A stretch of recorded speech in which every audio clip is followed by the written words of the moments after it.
Tuesday, July 29th, 2014, and you're listening to SYN Boldly, the podcast, the Sign Your Name Project.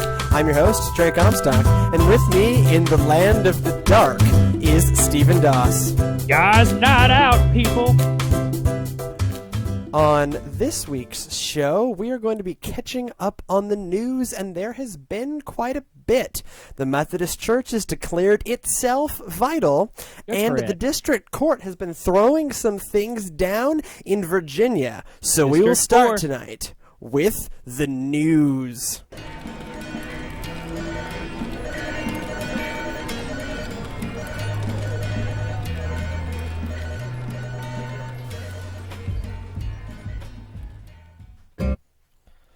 So, for those of y'all who have been living through the Methodist system in the way that Stephen and I have been, you may or may not know that surrounding the 2012 General Conference, which is the big Methodist Congress thing, there's a lot of talk about what it is to be a vital congregation. And we were dying out as a denomination, but part of why we were dying out is we don't have these vital congregations. They actually, hired consultants to, find out ways to measure church vitality, and despite the fact that a lot of the stuff surrounding vital congregations didn't pass, I still have to go onto a web portal once a week and say my church attendance and my membership and how many professions of faith I received and my number of baptisms, service hours, and giving.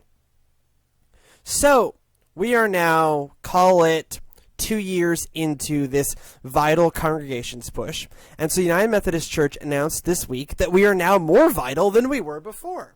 Yay! I'm glad that, because, I always, looking out my window, I see that, every Methodist church here in Arlington is, destroyed and burned to the ground because no one needs them anymore. Right. I mean, it really is just a post-apocalyptic wasteland of dying churches. It is, and Raytheon. Yes. Raytheon is up here. You do actually live in a post-apocalyptic wasteland of defense contractors. Yep. I used to live there. I know. I used to live within view of something called Mantech. I used to laugh. Oh, Mantech. That's really funny. It's a defense contractor. Okay. It's the best defense contractor. Mantech. So vitality in the United Methodist Church. They went from 14.6% highly vital churches in 2009 to 33.9% highly vital churches. Yay, I think. So what is a highly vital church, you may ask? That is what I'm asking. I answer you.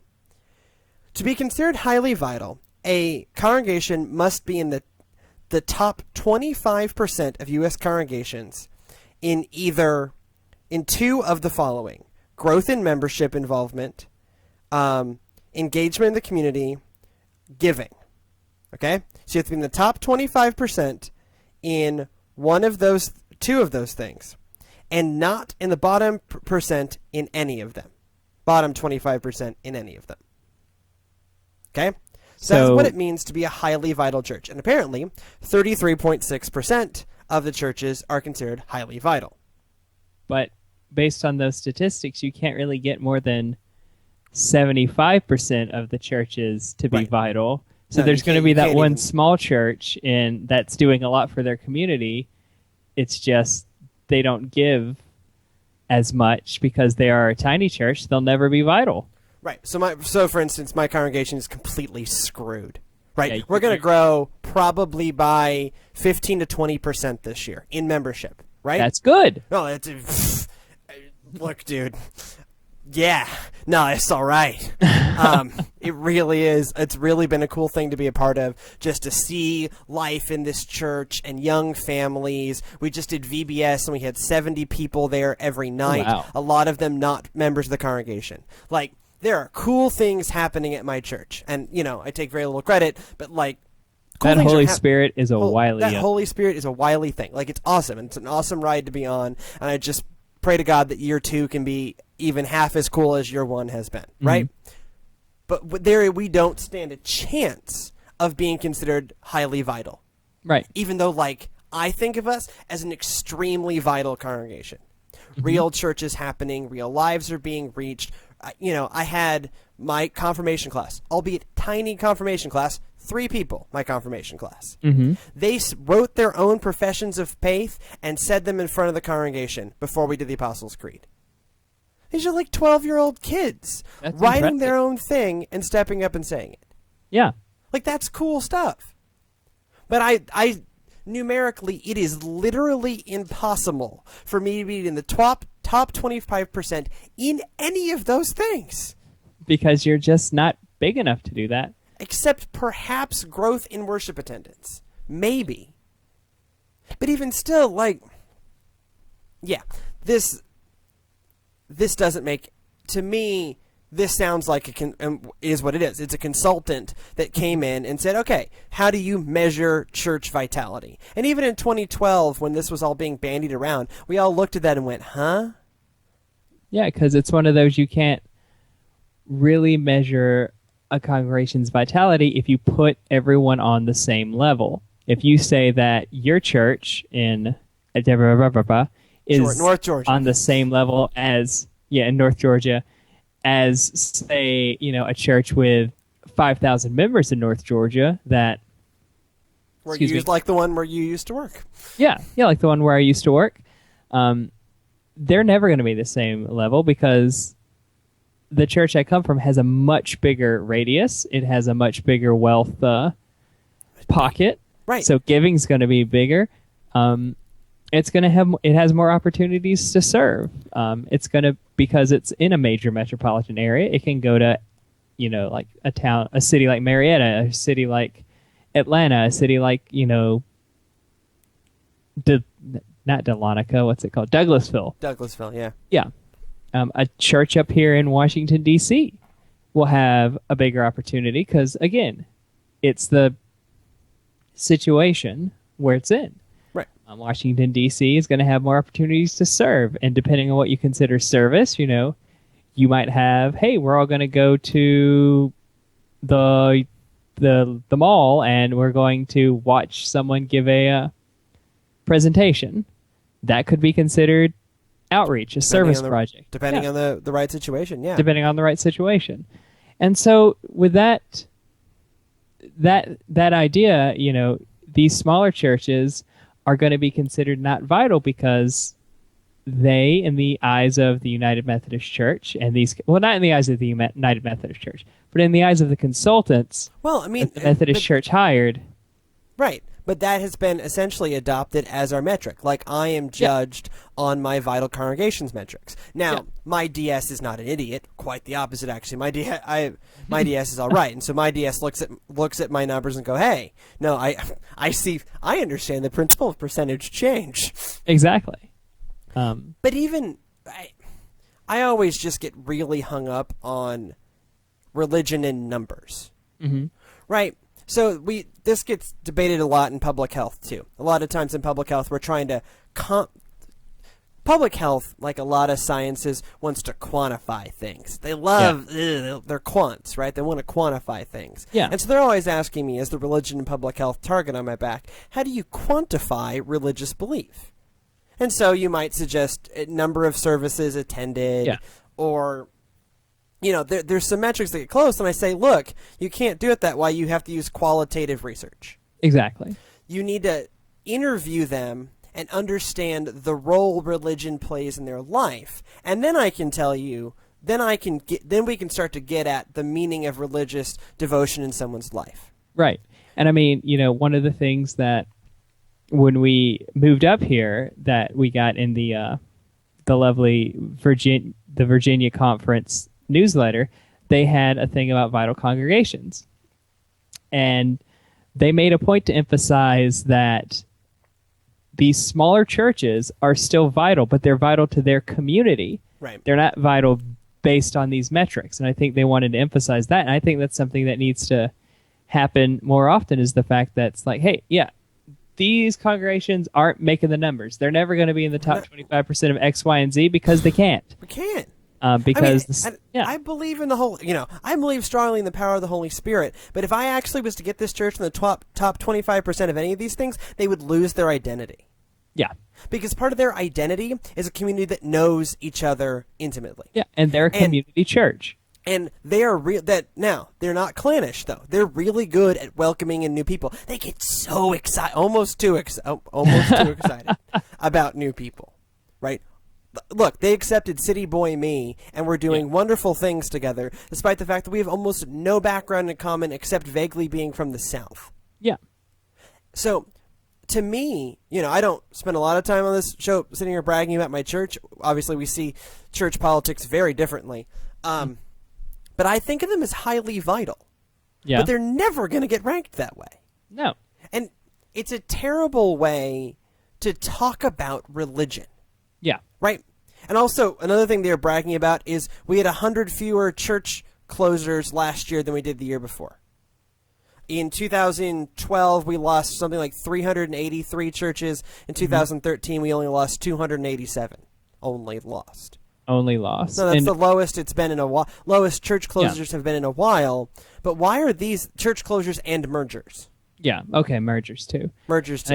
And I think a lot of them are mergers. Certainly in Atlanta Roswell, that's been the main way of doing it is mergers. I mean, what they just did with Martha Brown and Eastside. All of that being said, why is this what we're talking about? I mean, I get it makes for great headlines, and you really want Methodist Church has been for a very long time has been very into being big. We're big. We're the largest mainline Protestant denomination in the world. Or at least in the United States. Yeah. Worldwide, where we lose to the Episcopal, we lose to somebody. The Anglican Communion. Anglican Communion, I think we lose to. There are a lot of Anglicans about, particularly in Africa, in England, England. The entire country is Anglican, even if they don't go to church. No, I mean, we are technically a dissenting...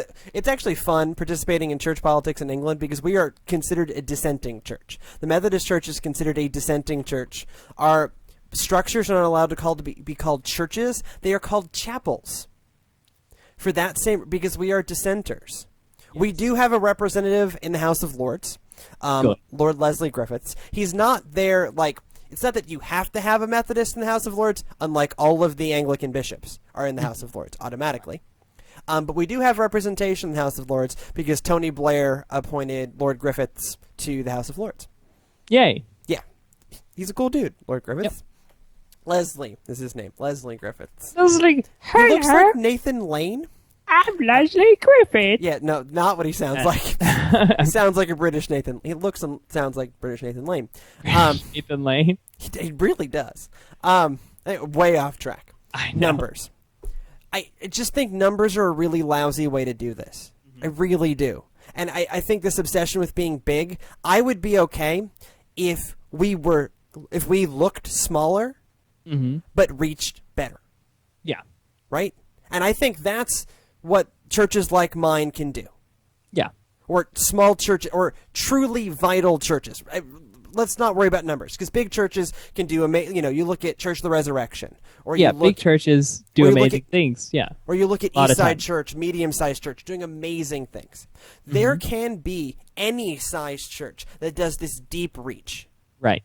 It's just that the way we set the metrics up is we're not going to promote that. Right. So people might say, giving's up at my church, but we had to cut our budget in half because we couldn't afford a full-time pastor, right? Like, we are not hitting anyone's giving metrics. We're hitting our own. We're doing all right. But you look at that and you say, well, if things are really more vital, then we should be making a lot more money. What? That's not actually how it works. Well, it's certainly not. And especially in the church, where our concern shouldn't be money. Yes, it's nice that we have the ability to pay all our bills and in the United pay my Methodist bills. Church. Actually, and we also have bills. We also have a lot of, we also have enough to go and do all this outreach and to have people on Capitol Hill working for systematic change. That's and to awesome. have people at the Church General and Board Society. of Global Missions and Church and Society, and in the the what's it called? The thing in Evanston. Yeah. I mean, there's a lot of cool work that gets done with the money that's given. But the fact that money is one of the things in vitality? Yeah. I mean, I get, I am a pragmatist. I get it. Yeah. We have to pay our bills. I sit in the finance committee and I say that. We need to pay our bills. Like, I'm really into that idea. And I'm really into the thing is we're paying our bills. Right. And we're trying to use the money to grow and to, reach out and to do all of these things.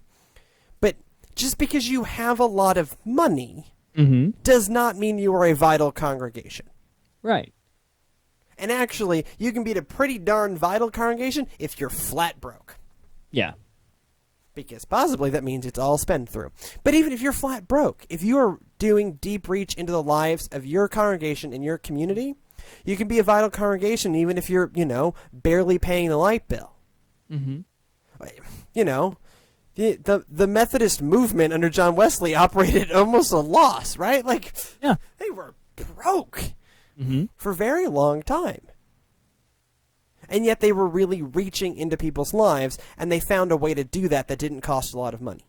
Right. Because they built this system of class leaders, and class leaders were local unpaid volunteers, did a lot of the really deep work.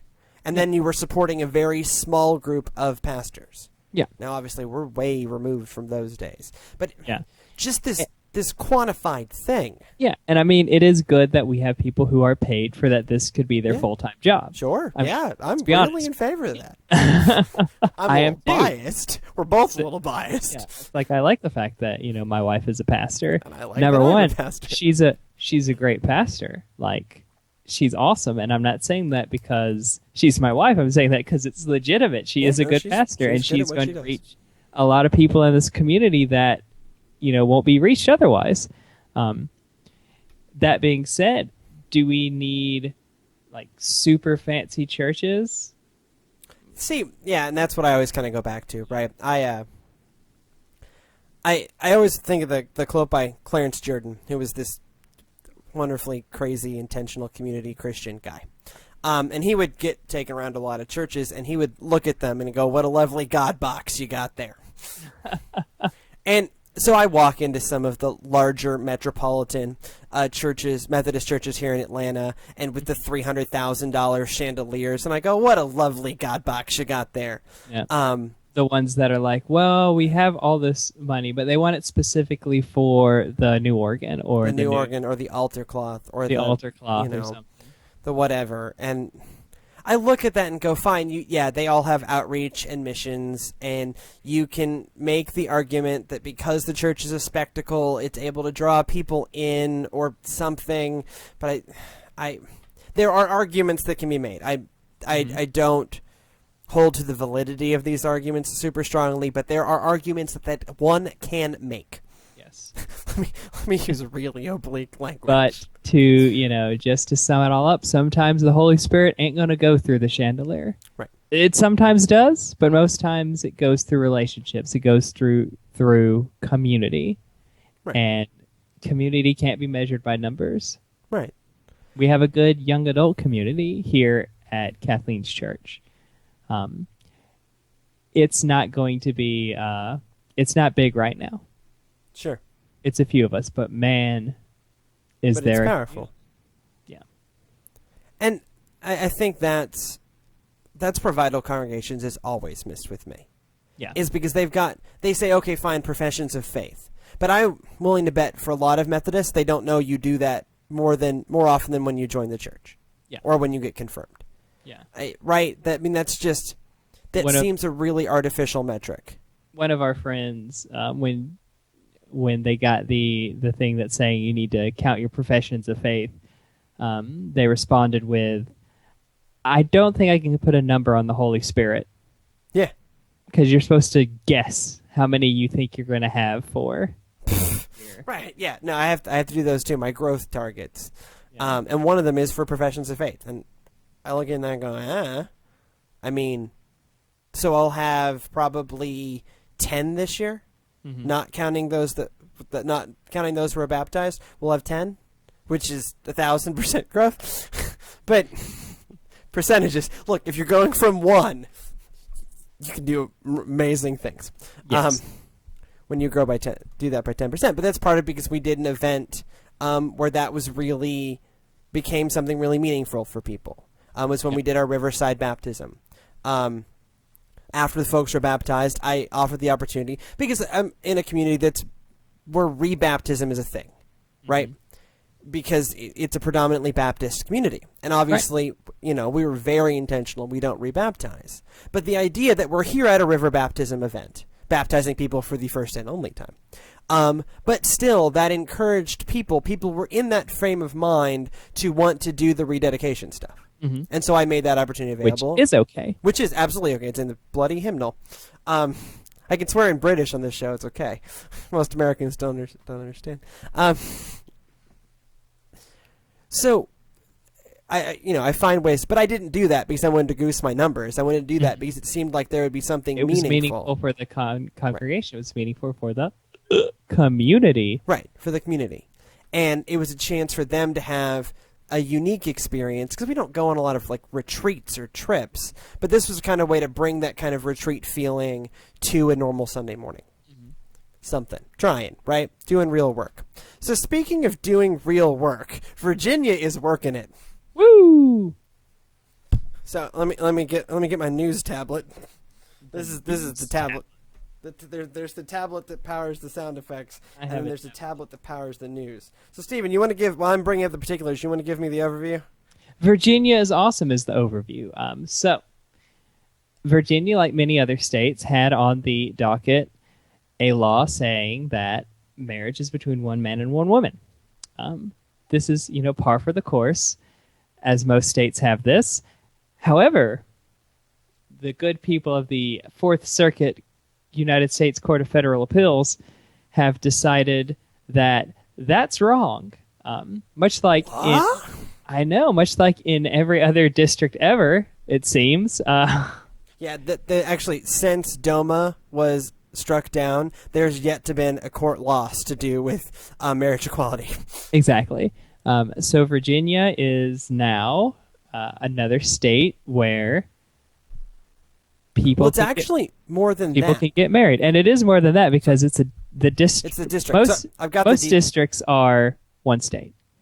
No, but a lot of them are. Some of them. But okay. Mainly, so this is the fourth district. The panel of judges voted 2-1, and so there's a couple things I'm gonna. So that the 3-judge panel of the U.S. Court of Appeals in the Fourth Circuit in Richmond, Virginia, ruled 2-1 that gay men and lesbians have a constitutional right to marry that is paramount to state marriage laws. Mm-hmm. This ruling affirmed a district court's decision rendered in February. This, being the 4th District, is applicable in Virginia, Maryland, West Virginia, and the Carolinas. So that is 5 states. 4 states. Carolina. Wait, Maryland? West Virginia, I can't count. Virginia, You can. South, North. I count the Carolinas. There's also a great quote that in the majority opinion, if it'll come up. We recognize that same-sex marriage makes some people deeply uncomfortable, said Judge Henry Floyd, who was originally appointed by the Bush administration. However, inertia and apprehension are not legitimate basis for denying same-sex couples due process and equal protection of the laws. Bam! This makes me uncomfortable. Therefore, you shouldn't do it. Sorry, not a legally acceptable precedent. Yeah. And so this case is interesting for a couple reasons. One, it's in the Bible Belt, right? This hits, not the deep South, but certainly what I usually call the civilized South. And then you get to South Carolina, which starts to get more into the deep. The Civil War started. Yeah, and so it's and Richmond, the capital of the Confederacy. Exactly. My brother I went to college in Virginia, and my brother used to mock me that this isn't the South, and I would always look at him and go, Drew, it was the capital of the Confederacy. I don't know how much more south you want to get. I guess you can count Montgomery, Alabama. But I think the bigger thing, and I don't know if this is the direction you were going, it's the direction I'm going. The bigger thing is this wasn't like breaking news. This wasn't something posted all over CNN.com. This was, I just saw it as a little blurb at once all my friends were posting, hey, this is happening. And then I clicked on it and I tried to find it on CNN thinking it's going to be right there, banner headline, and it wasn't. It was a little blurb at the top. Yeah, I think part of it is because there's been something like 20 of these cases since DOMA. Yeah. And they've all gone the same way. Yeah, now, it's like, legally speaking, this one's a pretty big deal. In terms of the legal weight it carries, you're talking about 4 states. 5. 5 states. God, I can't. 4th district, 5 states. Right? That's the problem. There's a 4 in this story. And clearly I'm too dumb to make that work. And yeah, I mean, there's some interesting kind of politics around this. The newly elected Democrat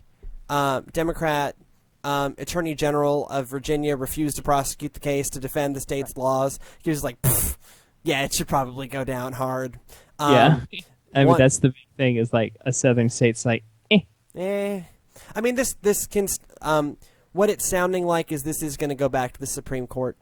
But it's going to have to be from a state that wants to pursue it because it doesn't have to be the state, the whatever on the local level they're pushing, and Utah and Oklahoma and the 10th district, that decision's also going to get rolled in. Yeah. So this could still end up back at the Supreme Court. And I mean, but the only problem is like with California is that one's done. Yeah, not California. Utah. 10th district? Well, I mean, just back in the day with California coming up against it, and they didn't make it a broad sweeping one because California didn't want to prosecute. Right.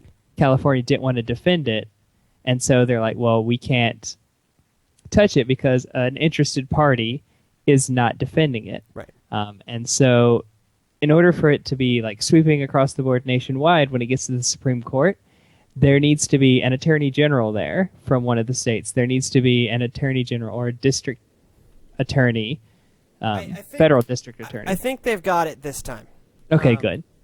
Because that's the only reason it didn't happen last time. If they didn't have that, then it would have been... Let me double check. I read this a couple good old 5-4.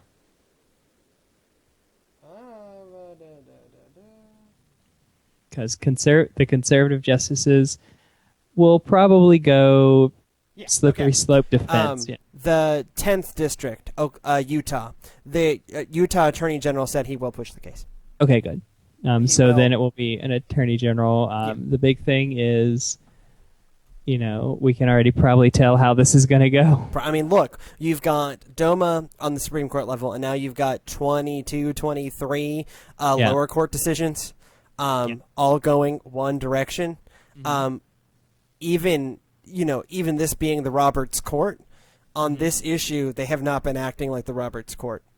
No. I mean, and it's the tide. Even the conservative justices are saying, like, we may not be ready yet, but we will be soon, I think. But they're going to go for the slippery slope mentality, basically. Where does it end? Sure. And I'm just going to, say that. Sure. I mean, what I usually call the polygamy defense, right? Yeah, the polygamy defense. It's like, what if we find out that there's a predisposition to X, Y, and Z? Predisposition to polygamy, a genetic disposition to polygamy. Sure. And again, don't believe this, but what if they say, what if there's some people who are just going to naturally be attracted to goats or children? So, which, I mean, there still is the standard of consent of legal consenting adult, right? Yeah. I mean that for those kind of arguments, although they really fire up a certain section of specifically our faith congregations. Yeah. On a legal level, those don't hold weight because either way, it's always we do have an age of consent. There's still going to be an age of consent here. And there are certain people that will never be able to give consent. Right. Because of, mental faculty or because of being in a position of no power. Right. Like children. Yeah. So I mean, those laws still are in effect here. Yes. So that's on a faith level that gets bandied around more because we all, again, we hear it a lot. Well, again, keep in mind, if you think homosexuality is a sin, and all sins are equal, then all sins are equal. Mm-hmm. And so that's how you get those kind of, to me, that's how you get those kind of defenses. Mm-hmm. Is it's all predicated on believing homosexuality is a sin. Right. Now, on a legal level, to me, in terms of due process, that holds zero weight. It does. Because on a due process level, Romans 1 is not applicable. It's not applicable. It's inadmissible.